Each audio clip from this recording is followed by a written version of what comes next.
우리 안에 놀란 일하신 아버지 찬양합니다. 경배합니다. 주를 사랑합니다. 할렐루야 주를 찬양합니다. 아버지 주님을 사랑합니다. 주님의 임재를 즐거워합니다. 우리 안에 있는 모든 다음 세대를 다 주 앞에 올려드립니다.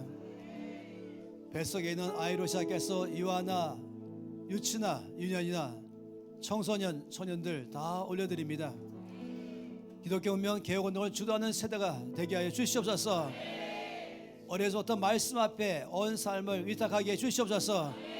예배할 줄 알게 하시며 기도가 하늘에 상달되는 세대가 되게 해 주시옵소서. 주여 지혜와 재능과 총명과 지식을 보셔서 어디를 가든지 빛과 소금으로 능히 살게 하여 주시옵소서. 이들의 앞날의 삶을 축복합니다. 온 교회 모든 성도의 앞날의 삶을 축복합니다. 아버지 늘 주의 말씀 앞에 귀를 기울이며 나갑니다. 성령께서 말씀하시고 우리를 주의 말씀에 견고하게 쓰게 하시니 감사합니다. 예수 그리스도 이름으로 기도합니다. 아멘. 할렐루야.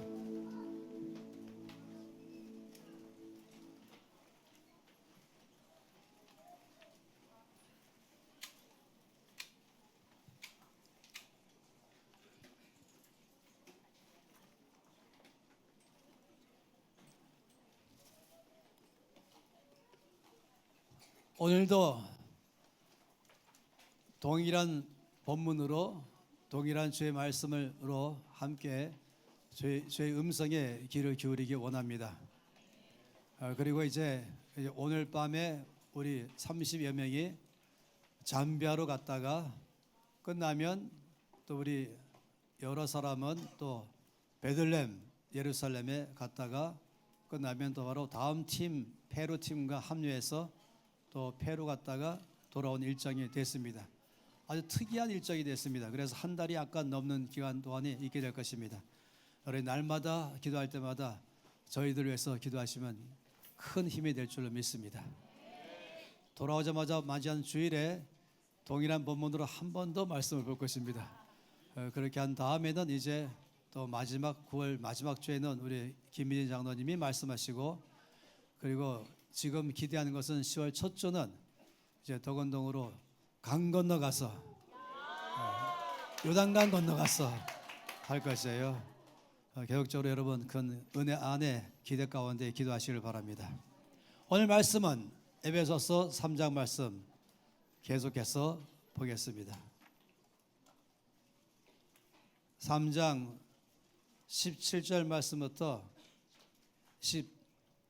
18절 말씀부터 19절 말씀 두 절이죠. 18절과 19절 함께 이 두 구절의 말씀을 읽겠습니다.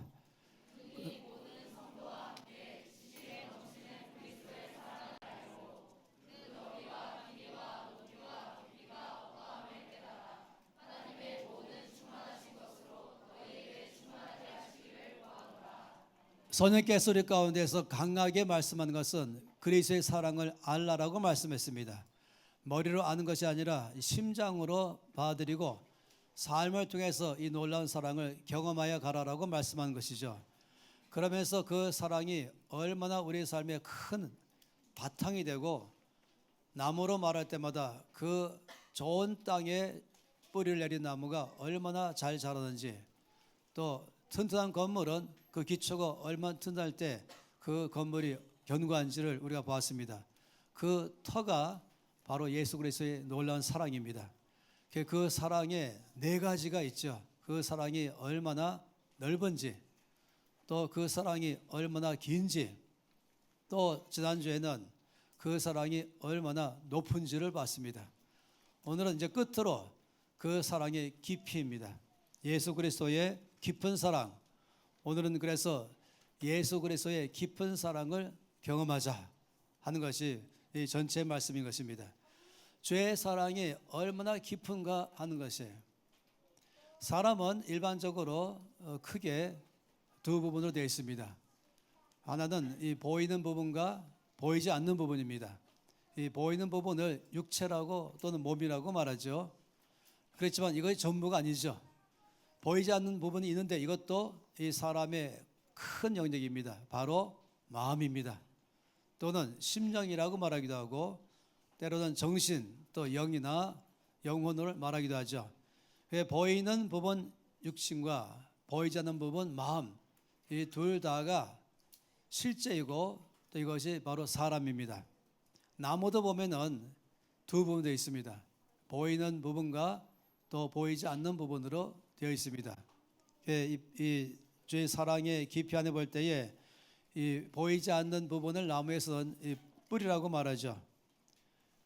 그런데 보이는 부분이 보통 우리가 말하는 이제 나무의 기둥, 그리고 나무의 가지, 그리고 거기에 붙어 있는 이파리, 또 거기에 꽃과 열매, 이 모든 것 또한 보이는 부분의 나무입니다.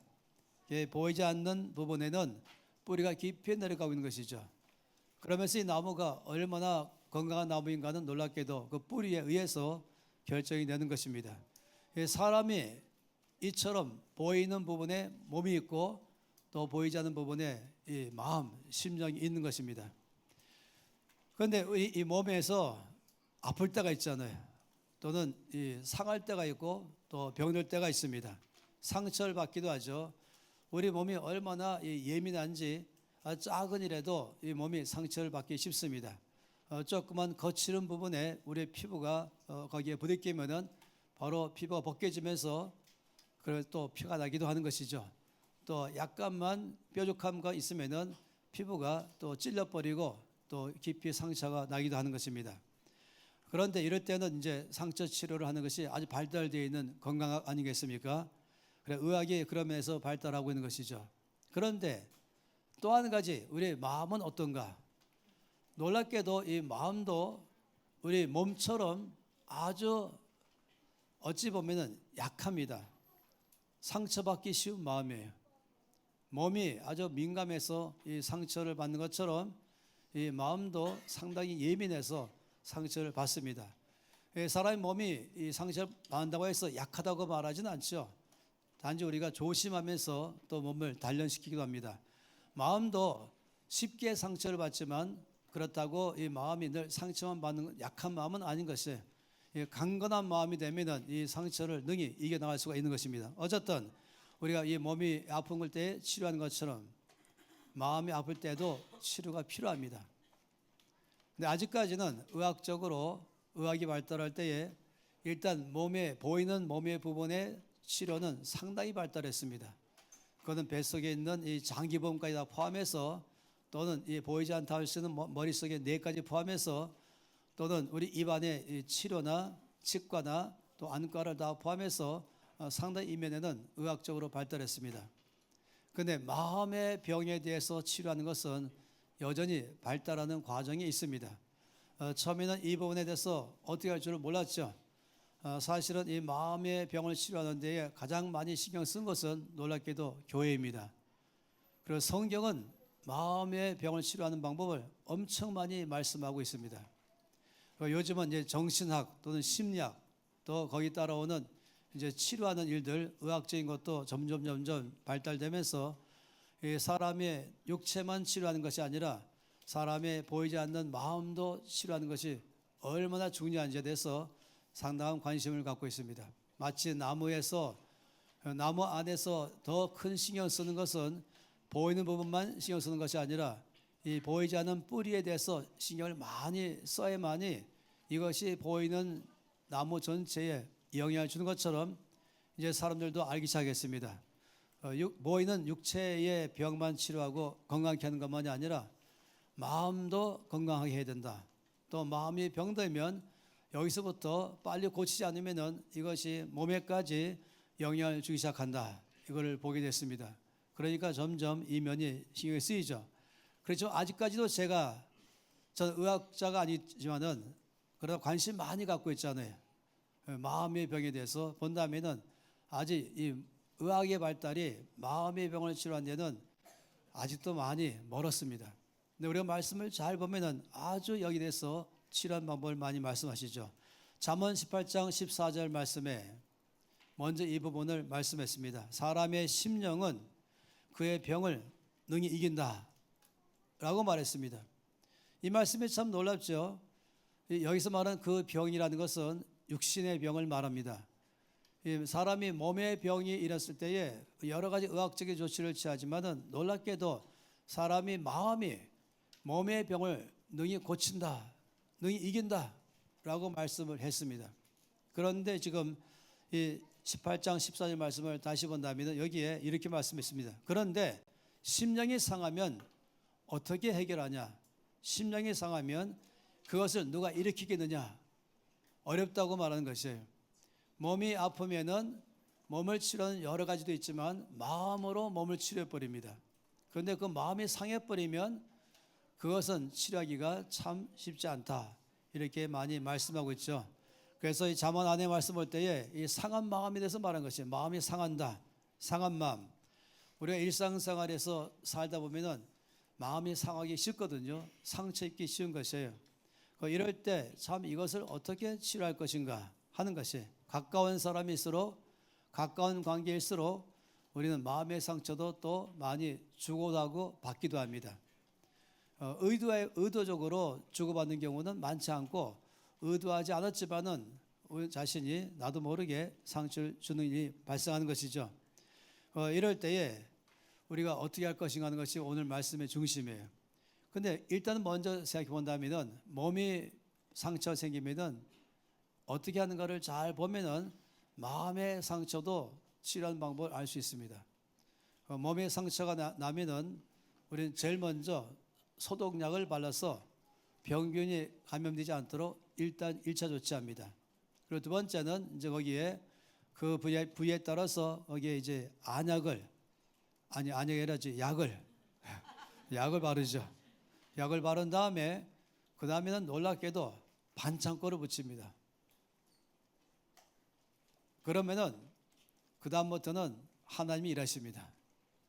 놀라운 몸이죠. 하나님 그 다음부터는 이제 외부로부터 오는 모든 병균만 차단시켜 놓는다면은 그 다음은 하나님이 그 모든 몸의 아픔을 자연적으로 치료해 나가십니다. 어떤 사람들은 이걸 자가치료라고 말하기도 하죠. 하나님이 우리의 몸을 얼마나 놀랍게 창조하셨는지 몸 자체가 이제 스스로 모든 아픈 것을 다 아물게 하고 그리고 새 살이 돋게 하면서 정상적인 몸의 부위로 돌아가게 만들어 주는 것입니다.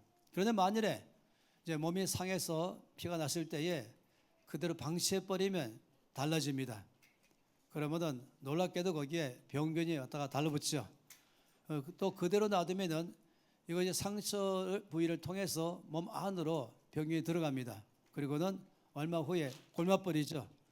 그리고는 때로는 더 방치하면은 이것이 점점 몸 안으로 퍼져가면서 때로는 대수술까지도 해야 할 때가 있는 것입니다. 제 친구 선교사가 목 뒤에 조그마한 종기 난 것을 아주 가볍게 여겼다가 거기다가 너무 어이없게도 알로에를 갖다가 척 얹어놨어요. 그리고 벌침을 놨어요.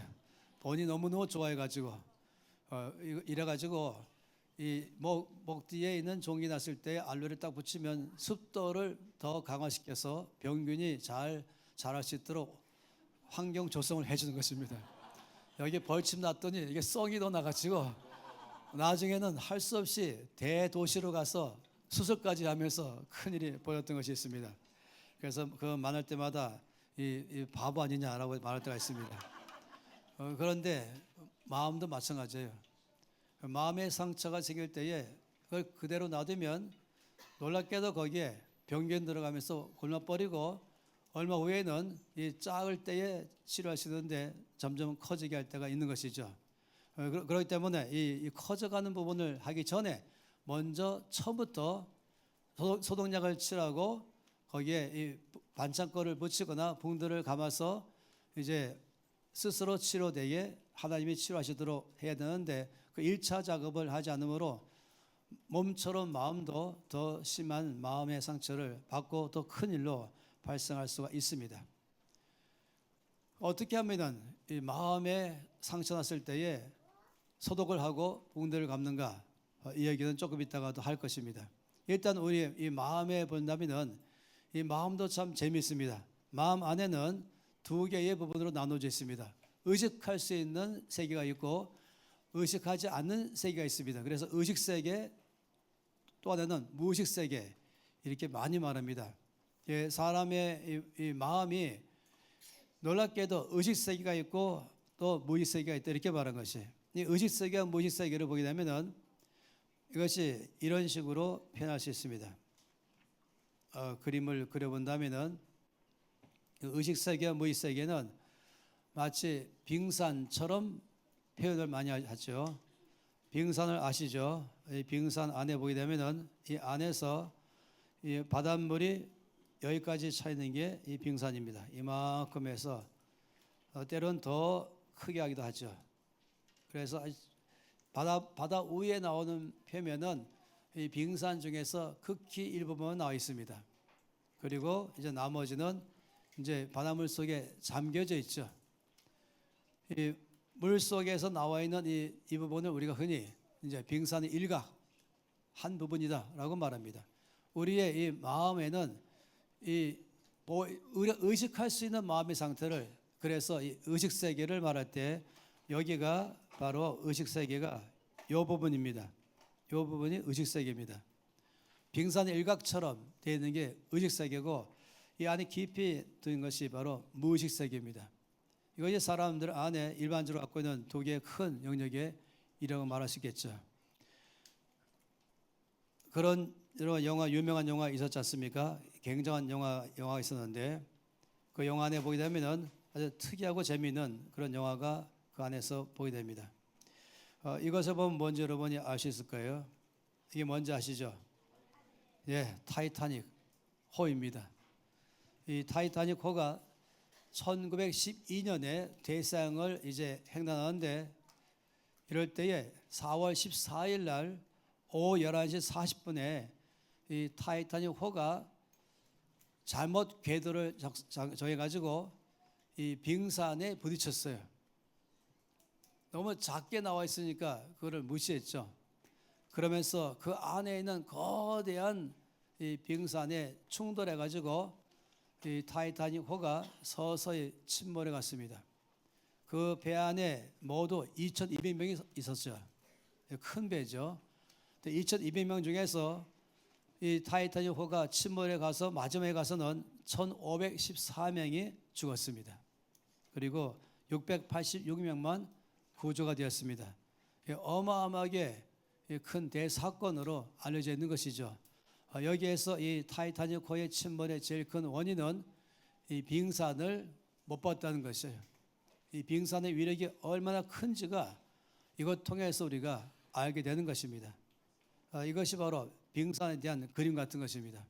우리 안에 이 회색으로 된 것이 바로 이 무의식 세계이고 검은색 부분이 우리 의식 세계입니다. 그래서 우리가 의식하는 걸 의식 세계를 통해서 우리 마음이 모든 주변의 사물을 인식하고 그리고 이해하고 파악하고 그리고 분별하고 결정하고 행동할 수 있도록 하게 하는 것이 바로 이 빙산 일각의 부분이 출발하는 것이죠. 이것이 우리가 다 아는 것처럼 바로 빙산 일각을 전체 그림을 실제로 찍었던 사진 아니겠습니까? 아주 거대한 이 산이 바닷속에 들어가 있는 것을 볼 수가 있습니다. 자, 이 그림을 보여주는 이유는 뭐냐면은 사람들이 살다가 여러 가지 면에서 이제 상처를 받잖아요. 상처를 받는데 그 상처받는 것이 이 말씀드린 것처럼 의식 세계에서 상처받습니다. 상처받은 다음에 마치 몸에 상처났을 때에 가만히 놔두는 것처럼 아무런 조치를 취하지 않고 놔두면 이제 그 사이 골마서 큰 일로 발전하는 것처럼 우리 의식 세계 속에서 우리가 모든 가정 안에서 아니면 직장에서 학교에서 아니면 교회에서까지라도 때로는 우리 살면서 여러 면에서 살다가 이제 상처를 받을 때에 이 마음의 상처를 받아요. 보이는 세계 상처를 받아요. 이거를 그냥 참지 뭐 아니면 막 화가 나 있거나 화난 채로 그냥 참아버린 것이 아주 분하고 억울한 채로 참는 것이 아주 기쁜 나쁜 채로 받은 상처에 대해서는 아무런 조치를 취하지 않고 화나면 화난 채로 상하면 상한 채로 또 많은 경우는 그냥 참는 채로 있습니다. 그러면 시간 지나가면 될 것이지 하면서 있는 것입니다. 놀랍게도 이것이 거기서 머물지 않고 무의식 세계로 들어가 버리는 것이에요. 이것이 이제 나중에 발견된 사실이죠. 의식 세계가 모든 세상과의 커뮤니케이션 할 수 있는 영역인데 이때에 외부적인 부정적인 마음에 상처받으면 이걸 방치해버리면 이것이 무의식 세계 속으로 쭉 들어가 버립니다. 이것이 참으로 사람을 어렵게 만들어 버리는 것이에요. 여기 무의식 세계에 들어가 있다가 이것이 차이면 나중에는 이것이 뭉쳐갖고 한이 됩니다. 한이 돼버려요. 그래서 한이 됐다가 이것이 어느 순간부터 이제 막 몸으로, 마음으로, 감정으로 때로 걷잡을 수 없이 나옵니다. 제가 이 동상을 받았어요. 제가 찍은 것인데 아마 중앙아시아에 갔다가 어느 공원에 있는 이 동상을 봤어요. 이 한이 막 몸부림치면서 인생의 한을 갖고 있는 한 사람의 동상, 기가 막힌 동상입니다. 이건 뭔지 아시죠? 화산입니다. 또 다른 면으로는 이 빙산처럼 화산으로도 더 말하기가 적합해 보입니다. 이 화산의 이 깊은 곳에 이 마그마의 용암이 점점 모이지 않습니까? 그 안에서 점점 모이면서 커져가면서 온도가 높여가기 시작하는 것입니다. 그리고 때가 되면은 이제 어떻습니까? 때가 되면은 폭발합니다. 이 안에 이 산 깊은 곳 안에 있던 이것이 이제 그 폭발하면서 바깥으로 튀어나옵니다. 그 튀어나오면서 이 산 위로 올라가면서 이 화산이 막 나오는 것이죠. 이럴 때 여러 가지 또 물론 이제 화산재로 덮여가기 시작하고 거기 흐르는 게 용암이고 이것이 다 나중에는 굳어버리면은 이제 화산석 되는 것이 아니겠습니까? 사람 안에도 우리가 살다가 보면은 마음의 상처를 다 누구나 받는 법입니다. 우리가 육체가 어디에 실수해서 피부가 긁히거나 찔려가지고 피가 나고 육체에 상처 생기면은 이거는 심각하게 제 문제인가 따지지 않고 바로 그냥 우리가 치료하잖아요. 마음도 마찬가지예요. 살다가 마음에 상처 생긴다고 이게 제 문제가 아닙니다. 몸에 상처가 생긴 것처럼 우리 살다 보면은 마음에 상처가 생기죠. 그런데 이것을 처리하지 않을 때는 깊이 내려가고 쌓여서 나중에 이것이 뭉쳐지고 때가 되면은 이제 폭발해서 나올 때는 걷잡을 수 없는 일들이 발생해 버린 것이죠. 이 그림들은 바로 실제 사진 아니겠어요? 이 화산이 폭발하면서 나오는 것에 대해서 밤에 찍은 사진이죠. 화산이 튀어나오면서 용암이 사방으로 흘러내리는 그런 사진을 잘 말한 것입니다. 이거는 그림으로 그린 것이죠. 다 그림들입니다.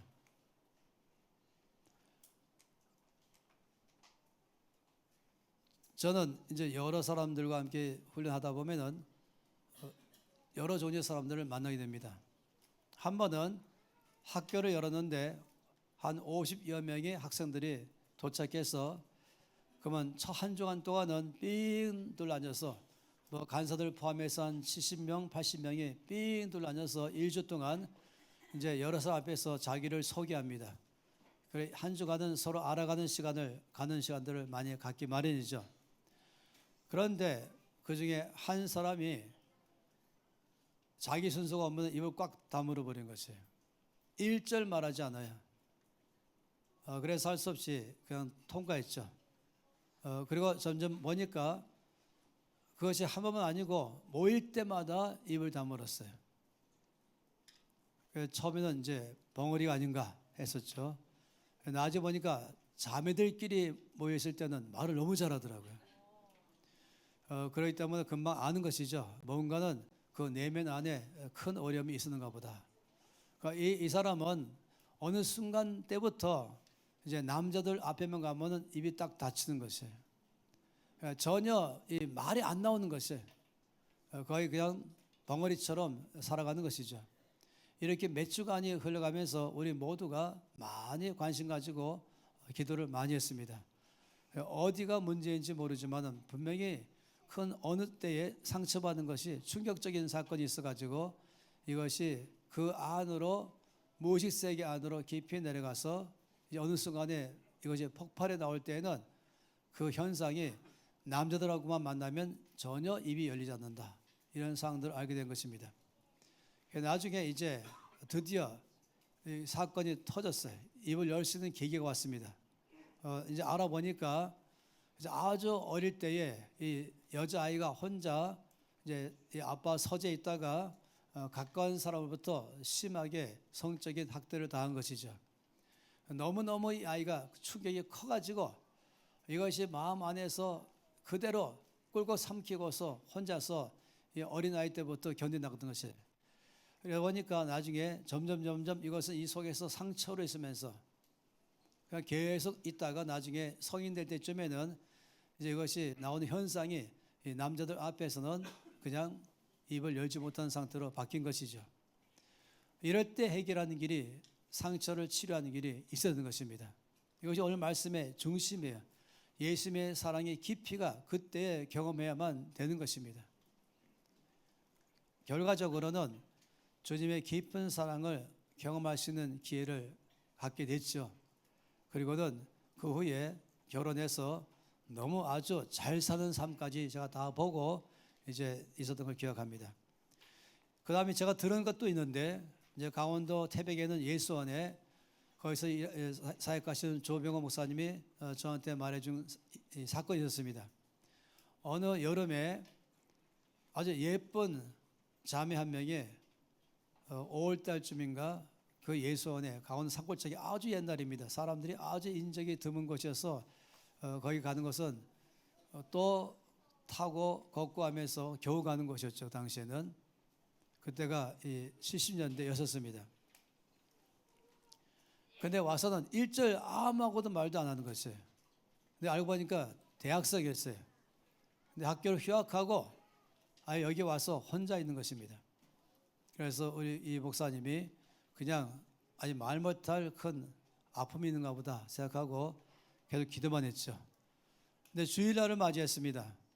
조 목사님이 거기 모인 사람들 40-50명을 다 모아서 이제 주일날 말씀을 전했습니다. 그날 전한 말씀은 하나님 아버지의 사랑을 전했습니다. 하나님 아버지의 사랑이 얼마나 놀라운 사랑인지 이 아빠 아버지에 대해서 말씀을 쭉 전할 때 큰 감동과 은혜가 있는 시간이 막 되기 시작했죠. 그런데 갑자기 그 40-50명 중에서 맨 뒤에 앉아있던 한 사람이 그냥 펑 울음이 터진 것이에요. 전체 깜짝 놀랄 만큼이나 바로 그 여대생이었습니다. 상당히 많이 울었죠. 모든 사람들은 조용히 울도록 놔뒀었습니다. 예배가 다 끝난 다음에 이 자매가 조 목사님을 개인적으로 면담을 요청했습니다. 그리고는 말하기를 제가 이 학교를 휴학하고 이 강원도 산골짜기에 온 것은 말 못할 사정이 있어서 왔습니다. 몇 달 전부터 밤 12시만 되면은 소리를 지르면서 벌떡 일어나서 1시간 동안 집 밖에 나가서 헤매다가 들어온다는 것이에요. 보통 문제가 아니죠. 그래서 병원에 가서 여러 차례 진단 내렸지만은 아무런 이상을 발견하지를 못했습니다. 그래서 하다 못해서 이제 예수원의 소식 듣고 여기 와서 저 앞에 기도한 시간 가져야겠다 하고서 와서 머물고 있었습니다. 근데 오늘 말씀을 들으면서 갑자기 제가 아주 어릴 때에 있었던 충격적인 사건을 기억하게 됐습니다. 제가 아주 어릴 때 서너 살, 2, 3, 4, 5, 6살 때 저희 가정 안에 늘 밤만 되면 어려움이 있었습니다.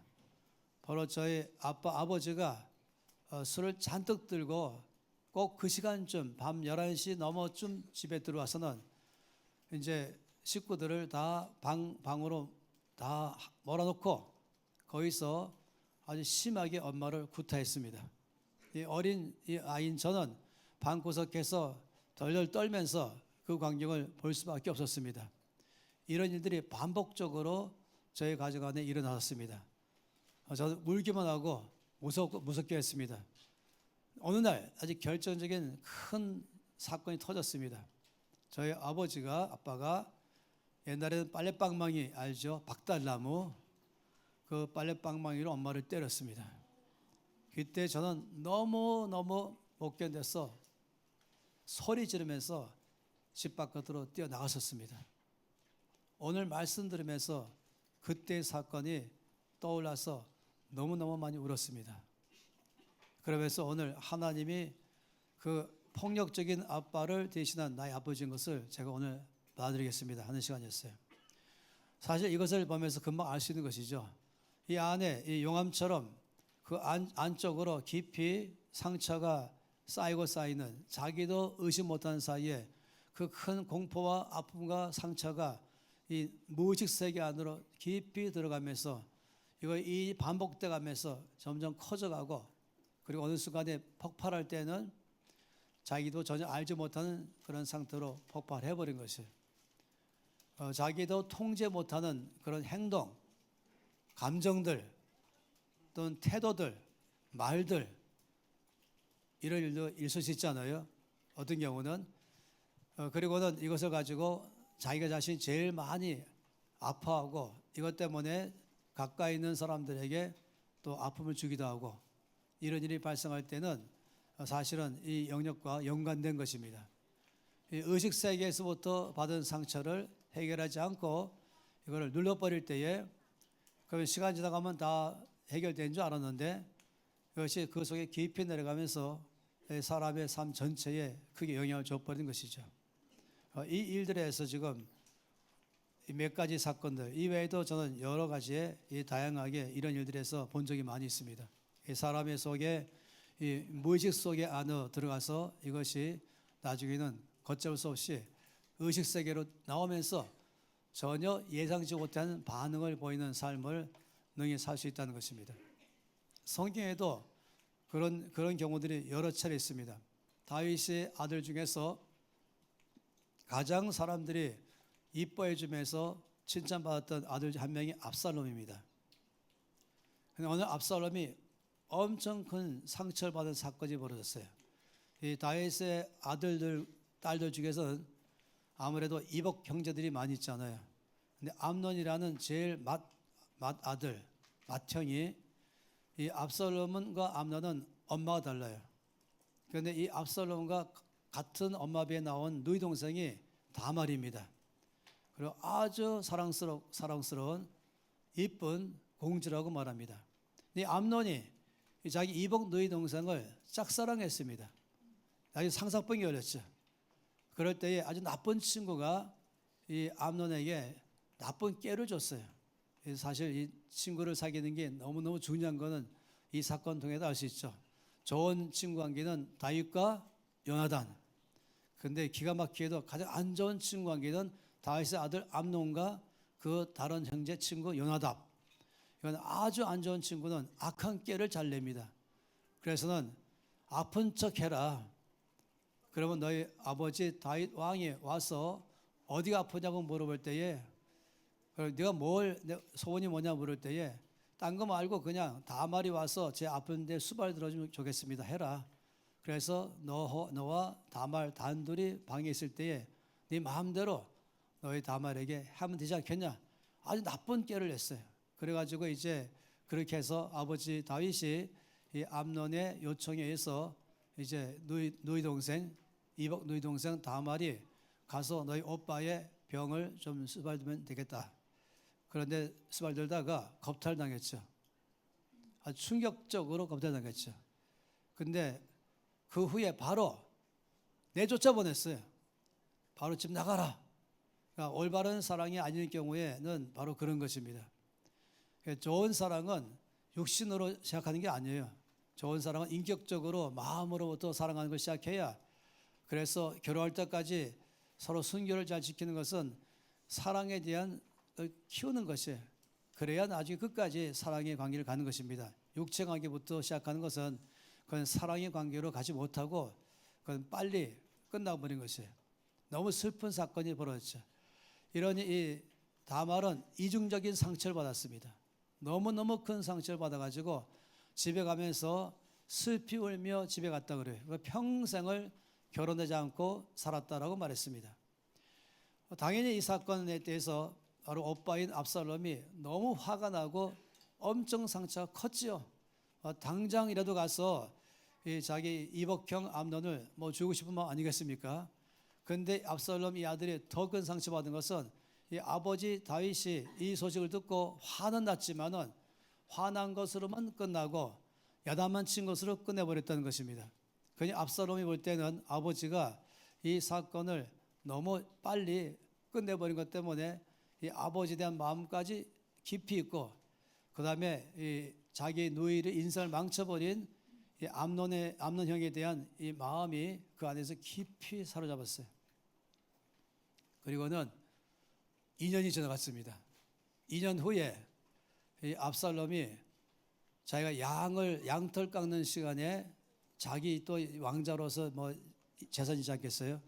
양털 깎는 시간에 아버지 앞에 요청해서 우리 모든 형제들만, 제가 양털 깎을 때는 잔치벌이거든요. 제 모든 형제들만 다 초청해서 잔치를 벌이고자 합니다. 허락해 주십시오. 그 아버지 다윗은 당연히 그렇게 해라 했어요. 그런데 이 압살롬이 계획을 다 짰습니다. 자기 휘하에 있는 아주 이 날쌘 무사들을 다 미리 매복했다가 내가 신호를 보내면 너희는 암논 한 명만 죽여라 라고 했습니다. 그래서 아주 거의 70명 가까이 되는 이 모든 압살롬의 형제들을 다 이제 초청해서 잔치를 벌이다가 신호를 보낸 순간에 이제 이 압살롬의 이 시위대들이 이 암논 왕자 한 명만 죽여버렸습니다. 이럴 때 나머지 모든 왕자들이 아주 기겁을 하고 다 급히 도망갔죠. 근데 아무도 안 죽였어요. 한 명만 죽였죠. 그런 다음에 이제 압살롬은 이웃 나라로 도망갔습니다. 물론 다윗은 더 화가 났죠. 이것 때문에. 근데 이 사건 보세요. 이 사건은 이 한 가지 사건을 확실하게 해결하지 않는 것 때문에 그 마음속에 있던 이것이 깊이 안으로 들어가서는 드디어 살인사건까지 벌어졌습니다. 그리고 아버지는 이 도망간 압살롬에 대해서 다시는 얼굴 안 보겠다고 작정했습니다. 제가 성경 말씀 안에 다윗 왕을 볼 때에 두 가지 면에서는 상당히 아쉬운 것이 있었어요. 그중 하나가 자녀 교육이었습니다. 그러다가 2년이 지나가 또 지나갔어요. 근데 다윗 왕은 서서히 이 압살롬에 대한 보고 싶은 마음이 일어났지만 그러다 표면적으로는 다시 안 보겠다라고 말했죠. 이럴 때에 이 다윗의 바로 충실한 신하 요압이 다윗 왕의 마음을 잘 읽었어요. 그리고는 몇 가지 지혜를 짜내가지고 결국 다윗 왕이 이웃 나라로 도망가 살고 있는 자기 아들 압살롬을 다시 나라로 고국으로 돌아오게 했습니다. 돌아와라 라고 허락했죠. 그런데 돌아왔는데 다윗 왕의 아버지가 압살롬을 안 만나줬어요. 돌아오긴 해주는데 얼굴 안 보겠다. 압살롬은 돌아오기까지는 됐지만 아버지가 안 만나주고 그냥 다시 자기 집에서만 사는 일이 반복했어요. 그러니 압살롬의 마음속에는 벌써 계속 그 속에 쓴뿌리가 쌓여갔습니다. 그러다가 이제 드디어 사건이 터졌습니다. 바로 어마어마한 사건, 반역했습니다. 군대를 모아가지고 아버지를 쫓아내버렸죠. 이 대사건이었죠. 그래서 이 압살롬과 그 아버지 다윗 사이에 일어난 사건, 이제 다윗 왕이 아들 때문에 쫓겨나갔었죠. 그러다 나중에는 너무나 비참하게도 이제 이 압살롬은 죽고 말았습니다. 이 비극적인 사건, 성경이 아주 길게 사무엘 하에는 이 사건을 우리에게 말씀하고 있습니다. 이 속에서 말하고 있는 것은 바로 사람이 의식세계 가운데서 받은 상처를 제대로 해결하지 않을 때에 이것이 무의식세계 속에 들어가서 있다가 어느 순간 이것이 터져가지고 아까 우리가 보았던 것처럼 용암처럼 말입니다. 터져가면서 폭발하면서 나와버린 것이죠. 그럴 때는 너무너무 어이없는 일이 발생했습니다. 마지막에는 자기 목숨도 잃어버리고 그리고 이 형도 살인해 버리고 그리고 관계는 다 깨지고 마지막에는 반역하는 아버지의 심장에 칼을 겨누는 사건까지 갔던 것입니다. 성경에 그 외에도 또 한 사람을 드나면 에서입니다. 에서와 야곱 사건은 알지 않습니까? 이 야곱이 형을 속이고 잔적권을 뺏어간 이후로 이제 에서 안에 깊은 곳에는 자기가 잘못하고 어리석은 것은 생각하지 않고 단지 속여서 자기가 받을 축복을 가로챈 것 이 한 가지 사건이 깊이 마음에 있어서 나는 너 때문에 축복을 잃어버렸다. 깊이 있어서 이것이 깊이 가면서 나중에는 아신 것처럼 에돔족 속이 돼가지고 끝없이 이스라엘을 괴롭힌 일이 발생했습니다. 이런 것은 대를 통해서도 흘러갈 수가 있는 것입니다. 이런 사건들은 굉장히 위험한 것이죠. 성경 말씀 안에 볼 때에 이 면에 대해서는 히브리서 말씀 가운데 잘 말씀하는 내용이 있습니다. 히브리서 12장 말씀 안에 본다면 이 일들을 말씀을 하고 있죠. 12장 안에 말씀 속에 보는 것처럼 우리 안에 하나님의 은혜에 이르지 못하게 하는 것이 있을까 늘 바라보고 관찰하고 있다면 빨리 제거시켜야 된다. 근데 그중 하나가 뭐냐면 쓴뿌리가 나는 것입니다.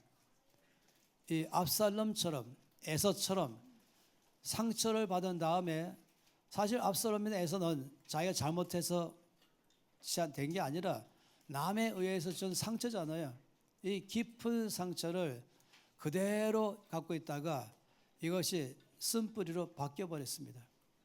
그러면서 나중에는 자기도 해치게 하고 저 말씀처럼 나 자신도 그 쓴뿌리가 해치게 하고 그리고 다른 사람도 해친다 라고 말씀하십니다. 이 그림은 이 쓴뿌리를 잘 말해줄 수 있는 그런 그림입니다. 그러니까 쓴뿌리 그러면은 보통 이것은 비트룻 그러거든요. 이 안에 독 같은 것이 이 뿌리가 단뿌리가 돼서 생명을 주면서 살려내는데 여기에 만약 독이 들어가 버리면 써버리면은 이거는 결국 나무까지 다 말라버리게 하는 그런 일이 발생할 수가 있는 것이죠. 그러니 이 일들은 참으로 굉장히 위험한 것입니다. 당연히 해결책이 뭐겠습니까? 상처가 생길 때에 빠른 시간 내에 소독하고 그리고 반창고를 붙이거나 붕대를 감아서 더 이상 거기에 이 상처가 덧나지 않도록 한다면 그 다음에 하나님께서 이것을 치료하시는 것처럼 마음의 상처도 빠른 시간 안에서 치료하기 시작할 때에 가능해지는 것입니다. 그건 바로 용서를 통해서 하는 것입니다. 우리가 삶을 살다 보면은 상처를 받을 때가 한두 번이 아닌데 이것을 작게 여기지 말고 그때는 바로 한마디 용서합니다. 상대방이 용서해달라고 말 안 해도 내 마음부터 지켜야 돼요. 이것이 내 무의식 세계로 들어가지 않도록 바로 먼저 그냥 소독제를 바르고 반창고를 붙이는 것처럼 바로 용서합니다. 이 일을 가급적 빨리 하셔야 됩니다. 이것을 갖다가 그대로 놔두면 말씀드렸잖아요. 이 압살롬이 대표진 것처럼 말입니다. 그러면 이것이 깊이 들어가면서 자기도 해하게 하고 남도 해쳐버리는 정말로 불행한 그런 발전할 수가 있기 때문에 빠른 시간 안에서 용서를 하는 일이 필요한 것입니다. 그런데 왜 일이 가능한가 하는 것이 여기에 중요한 것이 주님의 사랑 때문입니다. 주님의 사랑의 깊이가 이 문제를 해결합니다. 한번 보세요. 이제 다시 한번 이 사람의 이 마음을 표시해 본다면은 그 마음에 대해서 우리가 우리의 내면을 표시한다면 이것이 우리의 내면 아니겠습니까? 여기 이제 안의 내면 속에 우리가 여러 가지로 이제 아픔을 받게 되죠. 상처를 의식세게 받습니다. 이것을 해결하지 않고 놔두면 여기 안으로 내려가기 시작합니다. 점점 무의식 안에 깊이 밑으로 내려갑니다. 내려가면서 이것이 이제 쓴뿌리로 바뀝니다. 다시 말하면 가시로 바뀌는 것이에요. 나를 해치는 각종 가시, 가시는 찌르지 않아요. 마음을 계속 곪게 하고 마음을 상하게 하면서 또 이것이 생명이 점점 가로막아서 메말라 버리게 만드는 것입니다. 이것이 우리가 봤던 히브리서 12장 말씀입니다. 쓴뿌리가 나서 이것이 나를 해롭게 합니다. 그리고 남도 해롭게 하는 것이죠.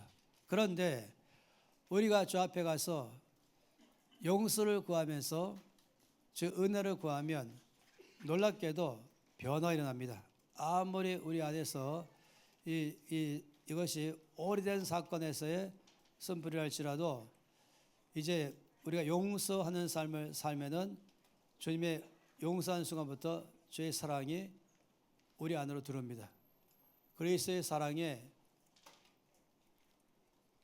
깊은 사랑, 주님의 이 깊은 사랑이 우리가 도저히 도달할 수 없는, 나 자신도 잘 알 수 없는, 아주 의학적으로도 몸 같은 경우는 요즘 의학이 발달해가지고 칩이 들어가면서 몸속에 위도 들어가고 장도 가보고 또 안 되면 또 수술해서 펼쳐놓고 수술도 하고 하지 않습니까?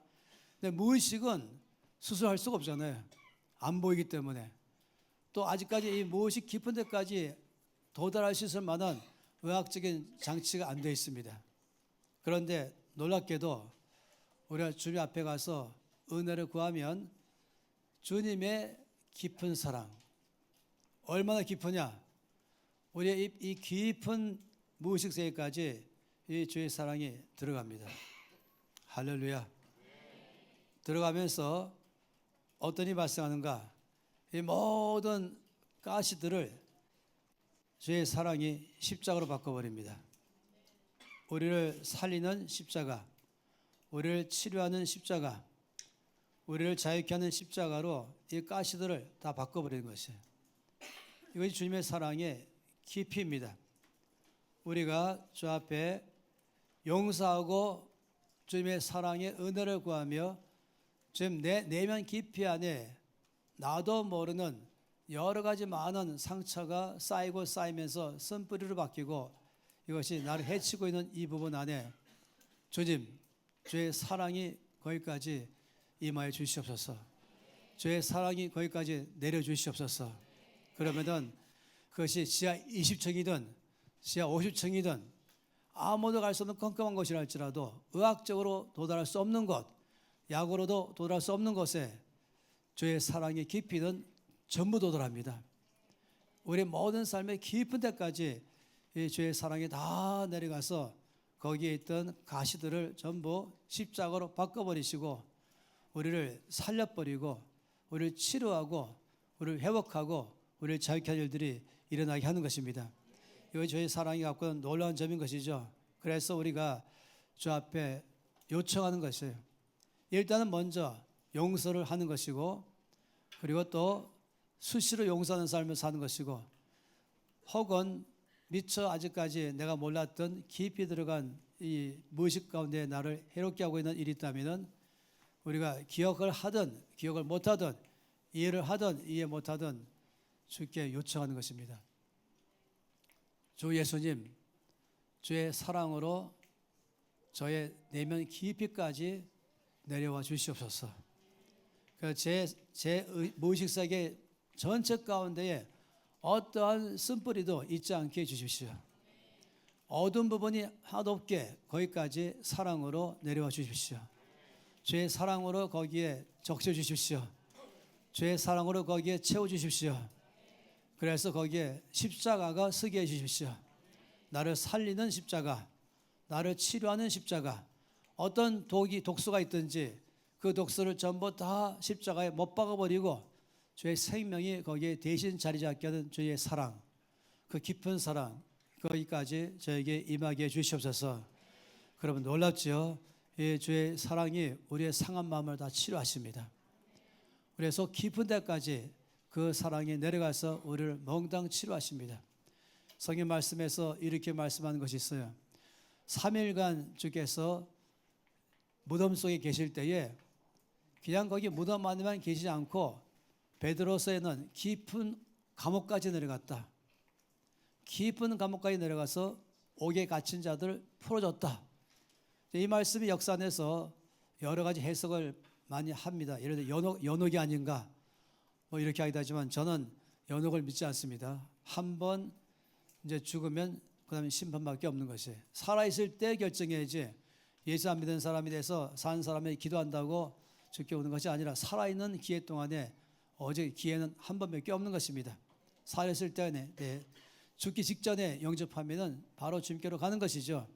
그런데 여기서 말씀하는 것, 이 3일간 동안에 주께서 어둠 속에 계실 때는 이 깊은 데까지 내려가서 갇힌 자들을 자유케 했다고 말씀하실 때는 우리 속에 깊은 사랑에 의해서 우리 무의식 가운데 있는 데까지 다 내려오셔서 우리의 삶에 상처 입은 것, 갇힌 것, 메모르게 하는 것, 모든 것들을 다 십자가로 바꾸셔서 자유케 하셨다는 것을 저는 믿습니다. 이것이 바로 주의 사랑의 깊이인 것이죠. 우리가 수시로 주 앞에서 요청하셔서 때론 우리가 나 자신도 잘 이해 못할 만큼의 감정이 폭발하거나 또 말을 함부로 나도 모르게 해버리거나 또는 어떤 행동을 한다면 그때는 주께로 가시기 바랍니다. 그 주의 깊은 사랑에 정말로 요청하십시오.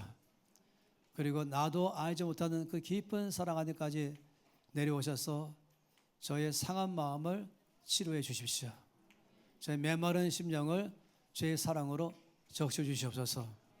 거기에 있는 모든 가시들을 십자가로 다 제거하시고 주의 사랑의 십자가가 세우게 하셔서 저로 하여금 생명을 주는 사람, 입을 열 때마다 다른 사람에게 위로하고 용기를 북돋주고 소망을 주는 사람, 저의 삶이 가는 곳마다 저를 통해서 사람들에게 하나님의 사랑을 맛보는 사람으로 저를 써 주시옵소서. 주님의 사랑의 깊이를 제가 묵상할 때마다 이것이 제가 이해하고 있는 것입니다. 이 깊은 데까지 오셔서 역사하는 사랑을 말하는 것입니다. 우리가 요청하면 주님은 즉각적으로 역사하기 시작하십니다. 우리가 기도할 때에 주께서 그 깊은 사랑으로 우리를 만나서 만지고 경험하게 할 줄로 믿습니다. 함께 손 높이 들겠습니다. 주 앞에 함께 기도하시겠습니다. 주님의 사랑의 깊이를 경험하기를 원합니다. 내가 알고 있는 것, 알지 못하는 것 포함해서 우리는 평생 살아가면서 상처를 주기도 하고 받는 삶을 어쩔 수 없이 살아가지만 그러나 우리는 주의 사랑의 깊이 안으로 우리를 만나기를 원합니다.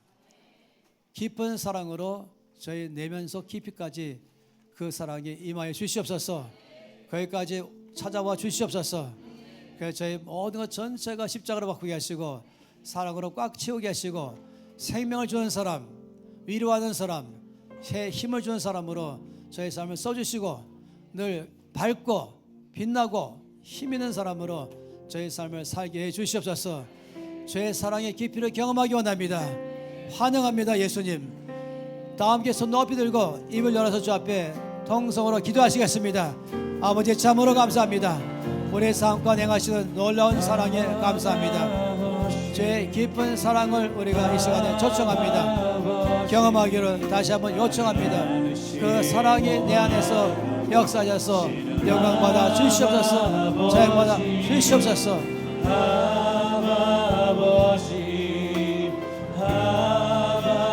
아버지 나를 도우시고 힘주시는 아버지, 주는 내 마음을 고치시고 볼 수 없는 상처 만지시네. 나를 아시고 나를 이해하시네. 내 영혼 새롭게 세우시네.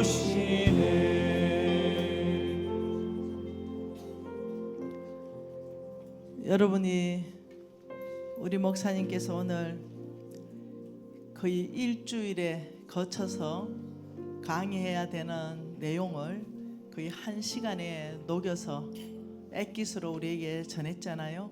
그만큼 우리 대덕교회는 이 말씀을 받을 수 있는 영적 근육들이 있습니다. 여러분 이 말씀에 반응하고 싶습니다. 여러분이 첫째는 여러분 용서 구할 사람들이 정말로 용서를 구해야 됩니다. 네, 그래야 혹시 자녀에게 혹은 부인에게 혹은 남편에게 네, 이것이 쓴뿌리로 내려가지 않습니다. 그때 내가 한 번 구했잖아. 아니요. 이 감정이라는 것이 한 번 구했다고 단번에 해결되는 게 아닙니다. 그때 구했다 하더라도 또 미안하다. 그때 용서했다 하더라도 또 용서합니다. 여러분 이런 것들이 필요한데요. 그것보다 더 중요한 것은 예수 그리스도의 그 깊이의 이 사랑을 우리 그 내면 깊이 안에 초청할 때 완전한 용서 또 완전한 선뿌리가 제거되는 거 오늘 배웠습니다. 여러분 다 일어나십시다.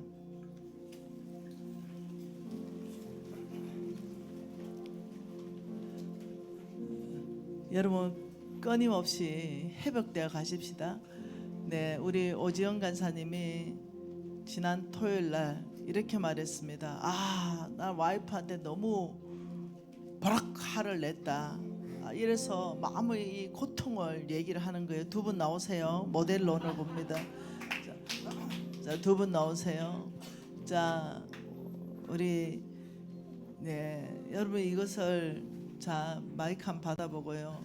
오지영 간사님이 화를 버럭 냈을 때 자매님 마음이 어땠어요? 네, 토요일 날 오지영 간사님 괴로워했거든요. 우리 자매님 많이 우네. 네, 어땠어요?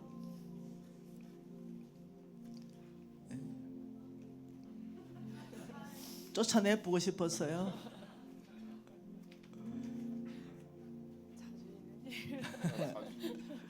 자, 형제님 버럭 화가 내고 형제님 마음 어땠어요? 저희 와이프 되게 착한 사람이에요. 되게 좋은 사람인데 제가 좀 보통 이제 우리 보면은 이제 자매님들이 세고 남편들이 되게 다 가라는데 저는 좀 반대로 해서 와이프가 너무 착한 사람이라. 근데 착한 와이프한테 화를 왜 그래 버럭 냈어요? 그냥 뭐 살기 힘드니까 또. 살기 힘드니까. 자매님 얼굴을 보면서 썸불이 생기지 않도록 살아주는 것에도 고마워. 맞아요, 용서 맞아요. 구해봤어요. 용서 구해보세요. 자매님 한번 용서 진심으로 안 구해보세요. 여보 좀. 항상 그래도 구해보세요. 공개적으로. 너무 좋은 사람이에요. 제가 우리 와이프를 사실 눈을 좀 봐봐요. 네. 눈. 남편이 용서 구한 눈 좀 네. 봐. 사실 주님 다음으로 저는 제일 사랑하는 게 우리 와이프인데 항상 고맙습니다. 항상 고맙고 제가 이제 NCNM 오기 전까지 NCNM 오기 전까지 우리 아내한테 되게 많이 배웠어요.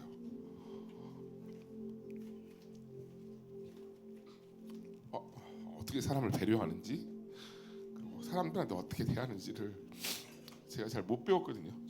제가 부모님한테 잘 못 배웠는데 아내한테 되게 많이 배웠어요. 그래서 근데 화를 왜 냈어? 그러니까 이게 너무 좋은 사람이라 그런 것 같아요. 제가 너무 좋은 사람이라 그래서 저는 항상 그 교회에 이렇게 옮기면서 제가 들은 마음이 뭐였냐면 우리 아내가 진짜 좋은 사람인데 왜 좋은 다 사람인데 알아. 좋은 사람인 거 다 알아. 아니 그게 아니고 그렇게 배웠어요. 자라온 환경이 아버지가 어머니를 함부로 하는 모습을 엄청 많이 보거든요. 그래서 한번 진하게 용서 구해. 항상 죄송합니다. 항상 죄인이고요. 제가 가장 큰 죄인입니다. 우리 앞으로 화 덜 내겠습니다. 네, 화 안 내겠습니다. 안 내도록 하겠습니다. 와, 네. 안 내겠습니다. 체리가 사람 만들었습니다. 체리가 사람을 만들었다. 진짜 네. 체리 때문에 희엘이가 그러더라고. 체리가 뭔데 아빠 이렇게 바뀌었냐고. 네, 그랬는데 정말 이게 너무 감사드립니다. 여러분 이 빚진 부부가 너무 우리 교회에 있는 것이 우리를 윤택하게 하잖아요. 이 부부로 인해가 우리 교회가 굉장히 또 재미있잖아요. 네. 그런데 화를 토요일 날 버럭 내고 와서 너무 마음 아파 나한테 온 거예요. 내 와이프한테 화낼 게 아닌데 버럭 내고 왔다고 이래 마음 아파하는 거예요. 근데 이런 시간을 통해서 마음을 표시하면은 이게 자매들 안에 이게 사라지기 시작해요. 근데 이런 일들을 하지 않고 그냥 지나가고 넘어가면 자매들은 1%씩 쌓입니다. 사랑이 100%이다가 이런 사건들이 1%씩 쌓이면은 어떠냐면 한 20년 살고 나면은 사랑의 탱크가 한 반 정도 줄어듭니다. 그래서 형제들이 아셔야 돼요.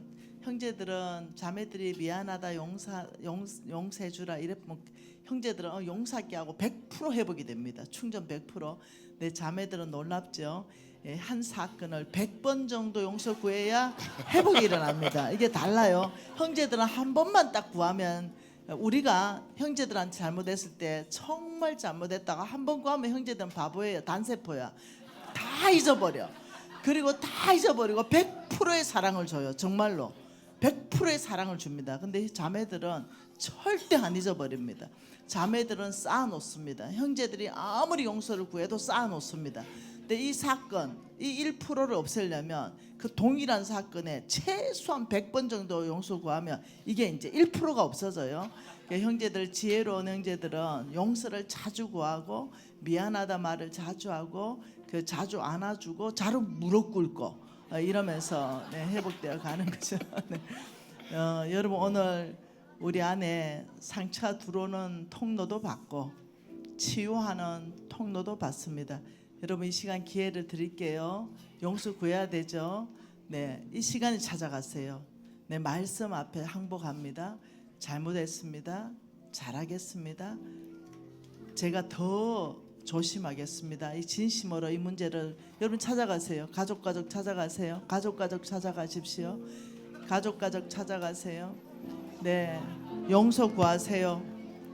가족 찾아가서 미안하다 그러고 용서 구하세요.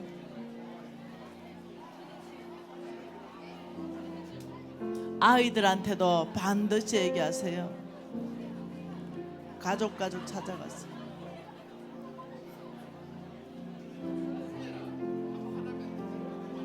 여러분 진심으로 말씀 안에 반응하십시오.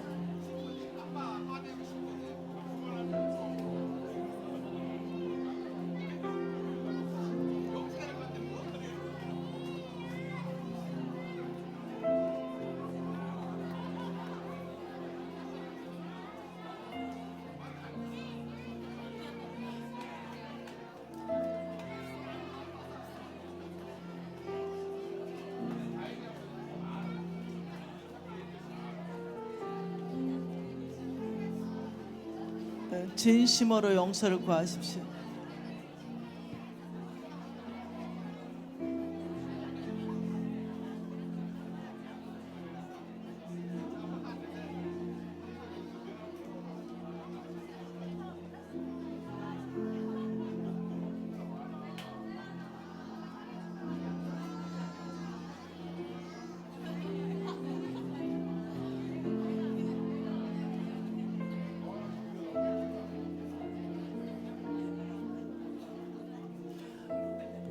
여러분 절대 용서 안 했던 집이 있었지요. 우리 성정훈의 집에 한번 불러보겠습니다. 성정훈의 가정 나와보세요. 자, 네, 아빠가 아무리 용서해도 아이가 용서 안 했던 성정훈 집이 얼만큼 바뀌었는지 한번 보겠습니다. 네, 얘가 용서 안 했었어요. 더 와보세요. 자, 얘가 아빠가 용서를 구해도 절대 용서할 수 없다 했던 애예요. 자, 그간에 얼만큼 바뀌었는지 아들 한번 내려놔 보세요. 자, 내려와봐. 괜찮아, 내려와. 이제는 딱, 자, 그러면 자 아빠가 자 용서 구합니다. 한번 또 해보세요. 다윗 아빠가 미안해 용서해 줘요. 이랬을 때 다윗의 반응을 우리가 다 봤잖아요. 다윗 얼굴 좀 보여줘요. 다윗 아빠가 용서해 달래요. 다윗 어떻게 할 거예요? 다윗 어떻게 할 거예요? 아빠 용서할 것 같으면 용서해요. 이렇게 말하는 거예요. 어떻게 할 거예요?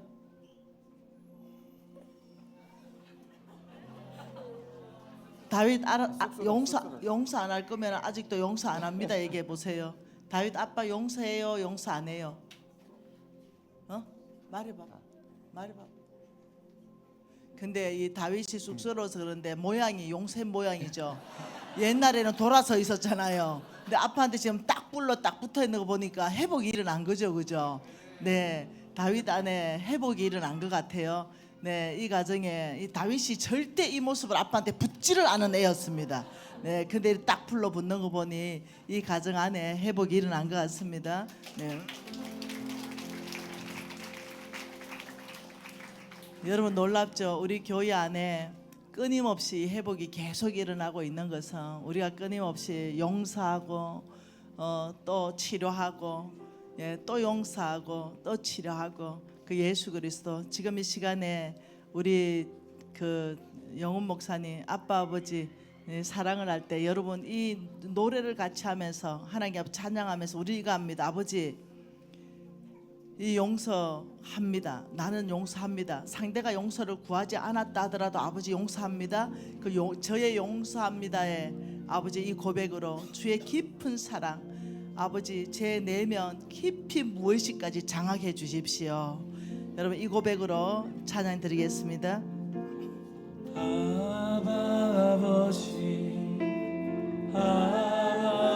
아버지 용서합니다.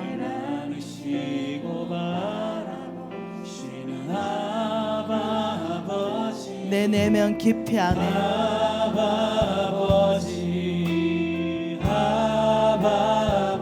여러분 용서하십시오.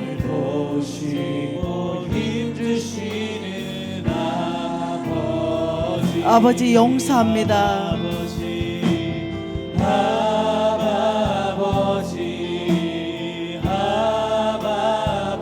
내면 깊이 안에 아버지 주의 사랑으로 채워주십시오.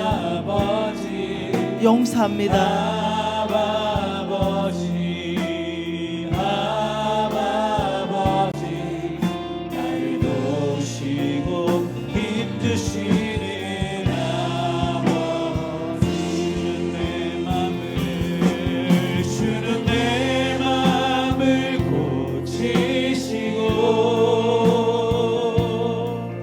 볼 수 없는 상처 만지시네. 나를 아시고 나를 이해하시네. 내 영혼 새롭게 세우시네. 하나님 아버지 감사합니다. 아버지 우리가 용서를 구하든지 구하지 않든지 먼저 우리 안에 아버지 용서합니다가 습관되게 해주시고 삶의 라이프 스타일이 되게 하셔서 아버지 우리 내면 깊은 곳에 이 썸뿌리가 나지 않는 삶을 살도록 결단합니다. 늘 우리 입술에 용서합니다. 용서합니다. 아버지 이 용서를 타고 예수 그리스도의 사랑이 우리 깊은 내면 깊이까지 장악하셔서 그리스도의 사랑으로 장악되게 해주십시오. 그래서 아버지 그 그리스도의 사랑이 용서 못할 자가 없는 힘이 되게 하시고 성령의 능력으로 용서하는 삶을 살게 하여 주옵소서. 주의 사람 되게 하기를 원합니다. 예수 사람 되게 하기를 원합니다. 아버지 이 놀라운 예수 그리스도의 사랑을 치유하는 열쇠는 아버지 이 용서라는 걸 깊이 알게 하셨으니 아버지 우리가 주의 사람으로 늘 거듭나기를 원합니다. 아버지 우리 공동체를 늘 사랑으로 충만케 하시고 건강하게 세워주시며 늘 아버지 이 우리의 마음 안에 깊이 주의 사랑을 부어주셔서 감사합니다. 예수님 이름으로 기도합니다. 할렐루야.